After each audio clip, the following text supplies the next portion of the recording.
He was the boy everyone called an angel. Helping the poor, protecting the weak, loved by all. Today, he is the most feared assassin on Earth, hunted by the CIA and every intelligence agency in the world. How does an angel become a monster?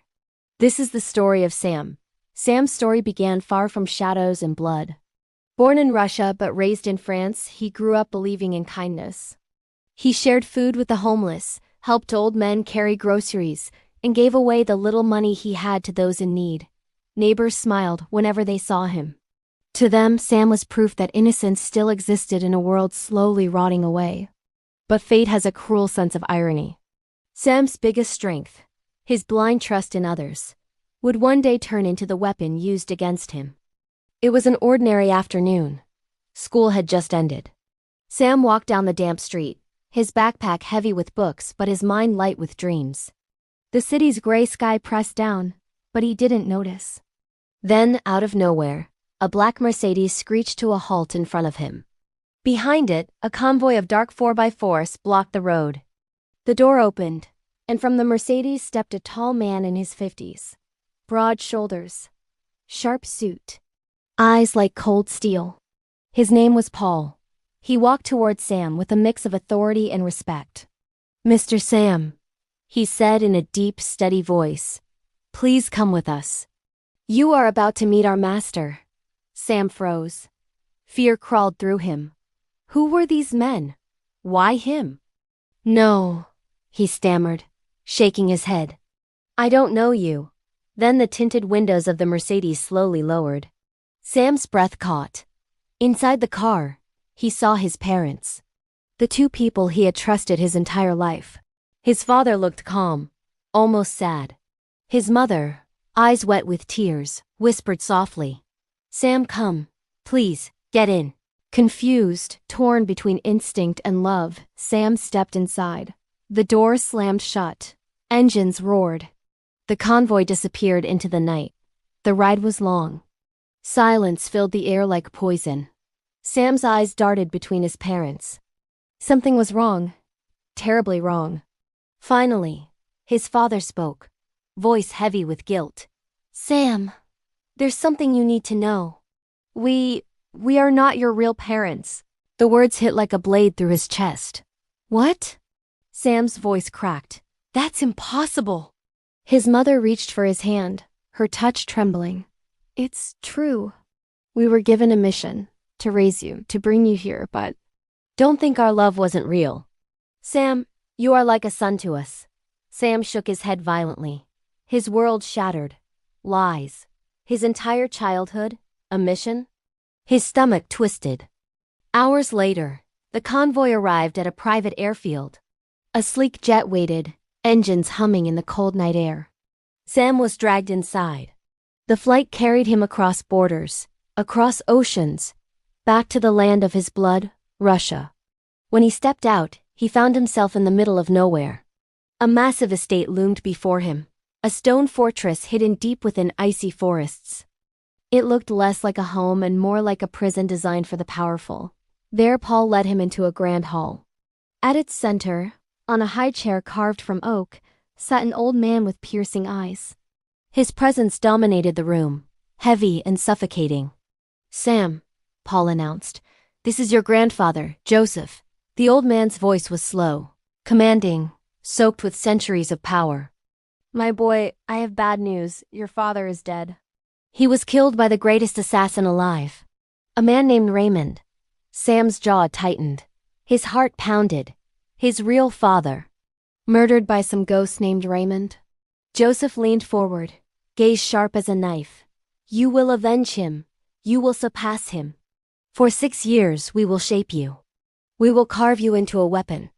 Stronger, faster, deadlier than Raymond ever was. You will face him and destroy him." Sam's fists clenched.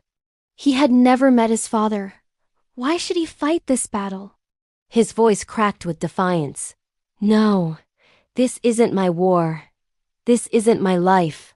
Joseph's cold smile spread. "You carry his blood. His gifts are inside you. You will follow the path your father could not.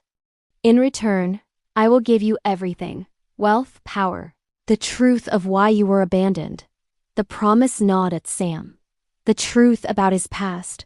The power to control his future. And the one word that echoed in his heart? Father. Against his will, curiosity grew roots.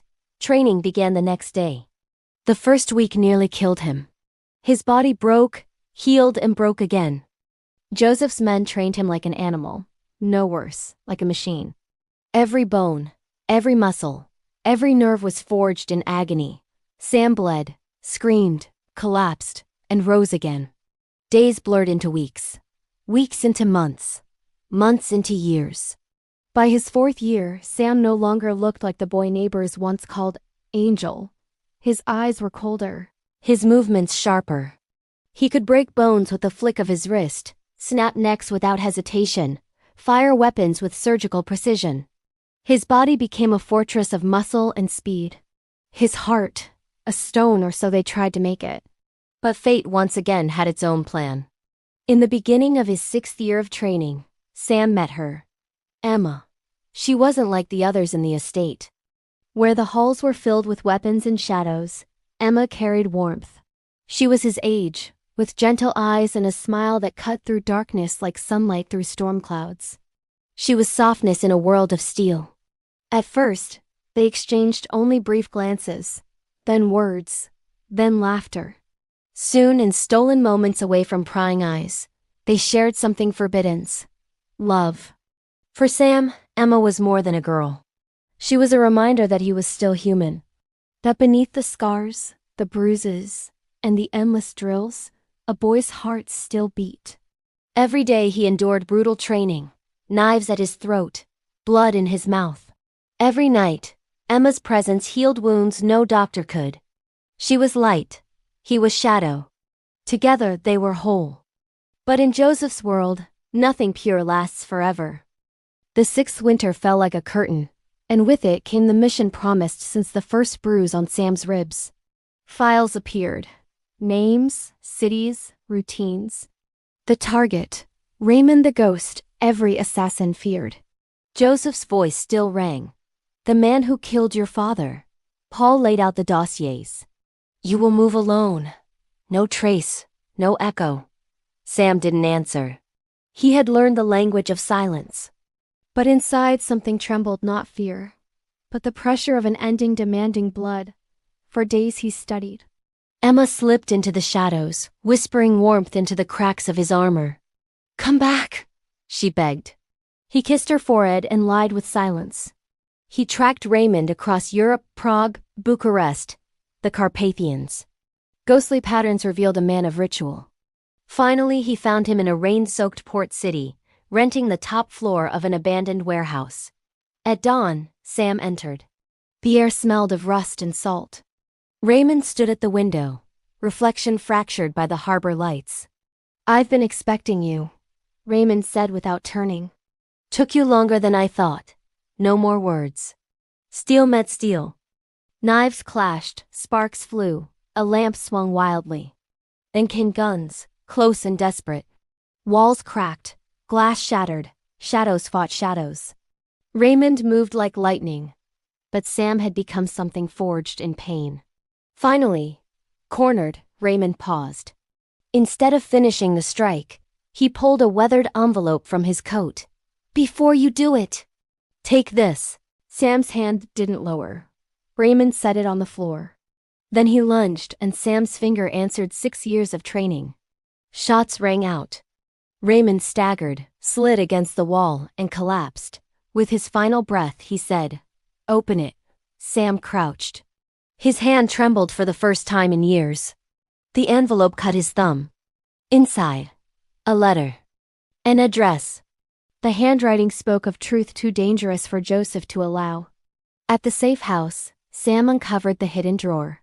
Photographs, a lock of hair, birth papers, and a recording. A man's voice, hesitant, whispering Sam, his real father, Raymond. The world collapsed. Joseph had lied. He had raised Sam to kill his own blood. Rage and grief burned together, and for the first time, Sam knew exactly what he would do. He would return to the castle and end everything. The castle loomed like a wound in the forest. Sam entered without hesitation. Guards fell quickly, silently, left sprawled in corridors he had once trained in. His hands moved with rage sharpened into precision. In the grand hall, Joseph waited on his throne-like chair. His eyes gleamed cold satisfaction. "So, my boy returns. Did Raymond beg before the end?" Sam's voice was a blade. "He was my father." "You lied." Joseph's smile curled. "No, I made you into what he never could. You killed the only man who might stop you. That is destiny." Before Sam could fire, a voice froze him. "Sam." Emma. She stood in the doorway, pistol raised, framed in pale light. His heart fractured. She was Joseph's granddaughter. The truth no longer needed to be spoken. Tears shimmered in her eyes. "I was sent to watch you. To keep you close, but what we had, it was real. Walk away with me, please." Joseph laughed bitter. "She will never choose you over blood." But Emma turned her gun on him. "Shut up. I'm done being your soldier." For a heartbeat, hope returned. Sam saw a future impossible but shining. Then guards stormed in. Chaos exploded. Bullets sang, marble shattered. Sam and Emma fought back to back, deadly harmony.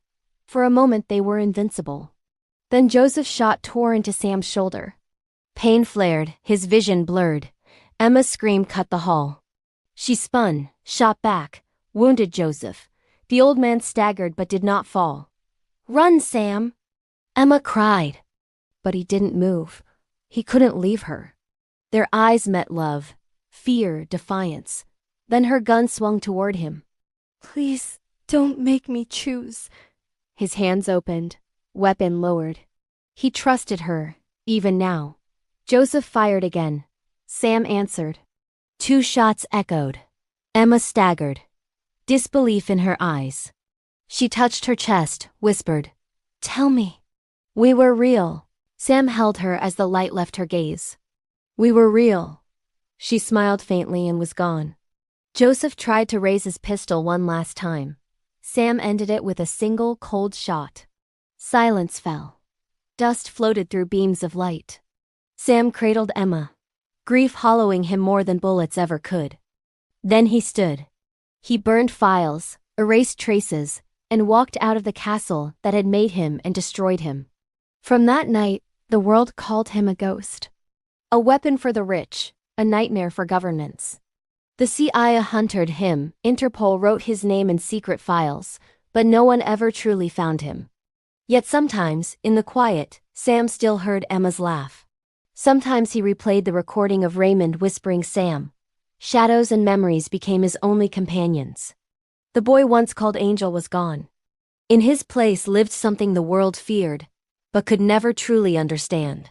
And in the silence Sam walked on.